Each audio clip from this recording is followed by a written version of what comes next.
Welcome to Trivia Clips. Today we dive into the melancholic and mysterious world of Echo and the Bunnymen. This British post-punk band crafted poetic lyrics, reverb-soaked guitars, and a sound that inspired generations. Not everyone knows them, but true fans know their legends. So let's find out. How much do you really know about them? Get ready for part 1 of the challenge. 1. In which city was Echo and the Bunnymen formed? A. London. B. Manchester. C. Liverpool. You have 5 seconds to think. Answer C. Liverpool. Echo and the Bunnymen formed in Liverpool in the late 1970s. While the city is known for the Beatles, it also birthed this darker, more introspective group. Their unique blend of post-punk and psychedelia made them stand out. The local scene gave them the space to grow creatively. Liverpool's energy shaped their early years. It was the perfect home for their moody style. 2. What was the band's debut album? A. Heaven Up Here. B. Crocodiles. C. Ocean Rain. You have 5 seconds to think. Answer B. Crocodiles, released in 1980. Crocodiles introduced the world to their dark charm. The album featured raw guitars, emotional vocals, and haunting lyrics. Critics praised its depth and originality. Songs like Rescue and Do It Clean became fan favorites. It was a bold, confident debut. The post-punk world took notice immediately. 3. Who is the band's lead singer and frontman?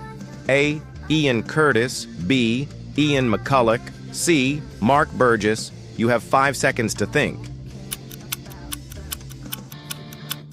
Answer B. Ian McCulloch. Ian McCulloch is the charismatic voice behind the band. With his messy hair and deep vocals, he became a post-punk icon. Fans often compared him to a modern Jim Morrison. His poetic lyrics and brooding presence defined their sound. McCulloch brought drama and elegance to every performance. He's the heart and soul of the Bunnymen. 4. Which of these songs is considered their masterpiece?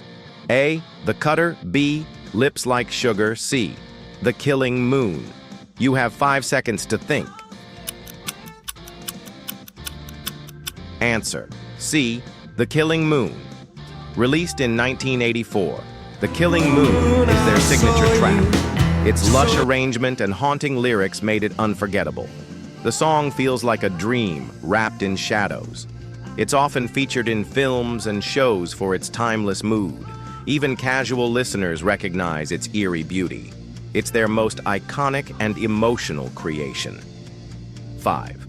What instrument creates the band's signature atmospheric sound? A. Electric guitar with delay. B. Analog keyboard. C. Synth bass. You have 5 seconds to think. Answer A. Electric guitar with delay.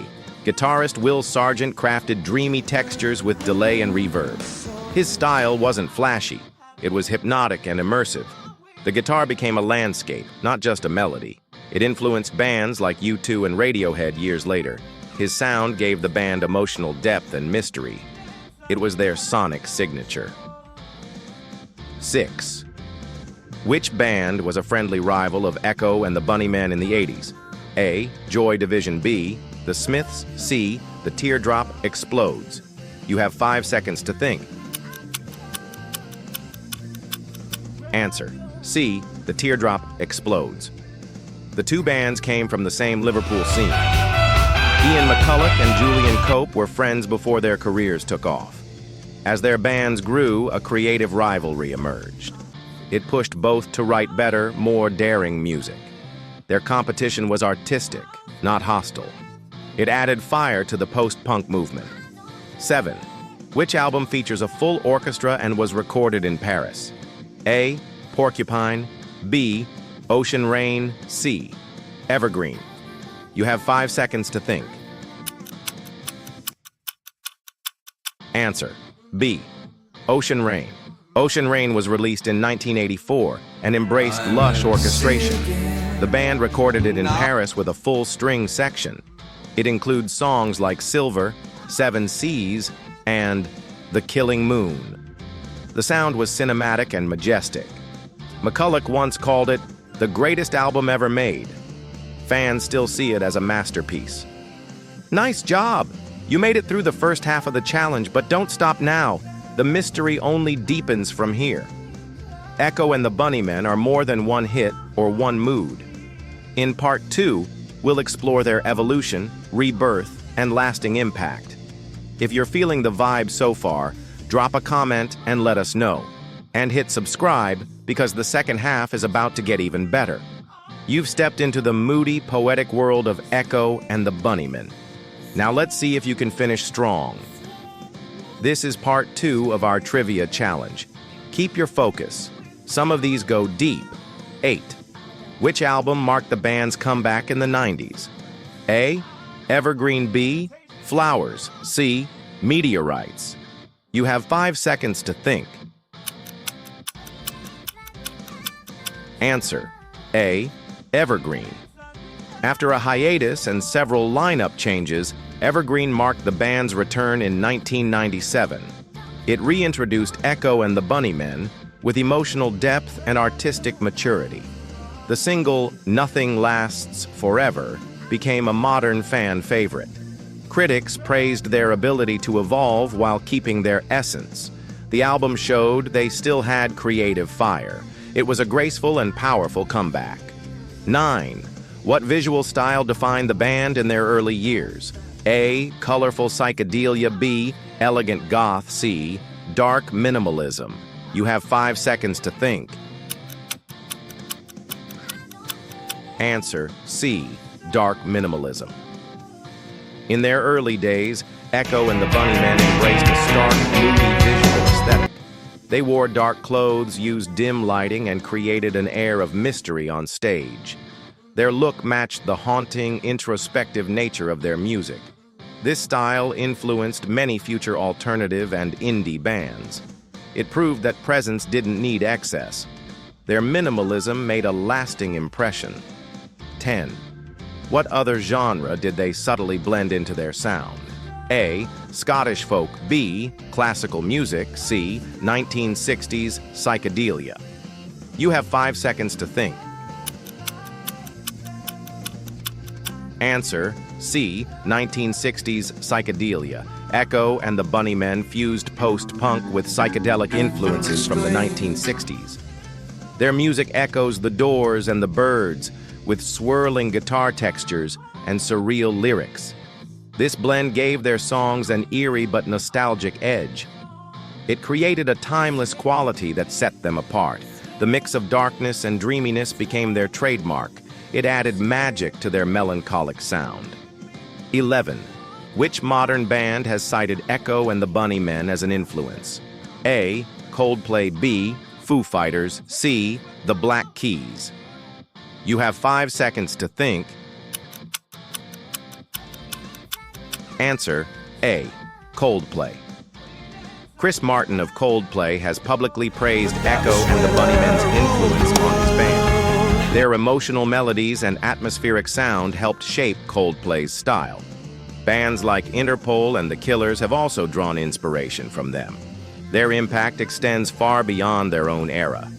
Echo and the Bunnymen left a blueprint for modern alternative music. Their influence still echoes today. 12. Which song is seen as one of their most hopeful tracks? A. Bring On the Dancing Horses. B. Over the Wall. C. My Kingdom. You have 5 seconds to think. Answer: A. Bring On the Dancing Horses, released in 1985. Bring On the Dancing Horses shows the band's more dreamy and optimistic side. It gained mainstream attention after being featured in the movie Pretty in Pink. The track is lush, mysterious, but surprisingly uplifting. Its romantic tone set it apart from their darker material. It remains a live favorite to this day. It's a perfect balance of light and shadow. 13. What distinguishes Ian McCulloch's voice? A. High-pitched range. B. Deep melancholic and dramatic tone. C. Aggressive screaming. You have 5 seconds to think. Answer: B. Deep, melancholic, and dramatic tone. Ian McCulloch's voice is unmistakable, rich, emotional, and soaked in drama. He sings with a haunting presence that draws listeners in. His vocal tone adds intensity to every lyric. It made him one of post-punk's most captivating frontmen. His style inspired generations of singers. His voice is the soul of the band's sound. 14. What was the title of their recent tour and re-recording project? A. Ocean Rain Forever. B. The Stars, the Oceans, and the Moon. C. Bunnymen Reborn. You have 5 seconds to think. Answer: B. The Stars, the Oceans, and the Moon. In 2018, Echo and the Bunnymen revisited their classics with a new project titled The Stars, the Oceans, and the Moon. They re-recorded old tracks with orchestral arrangements and stripped-down versions. It was both a celebration of their legacy and an artistic reinvention. The project showed their evolution without erasing their roots. The band saw it as a poetic renewal. It kept the flame burning after decades. That's the end of our Echo and the Bunnymen Trivia Challenge. How many did you get right? Let us know in the comments, subscribe for more, and keep exploring hidden rock gems with trivia clips.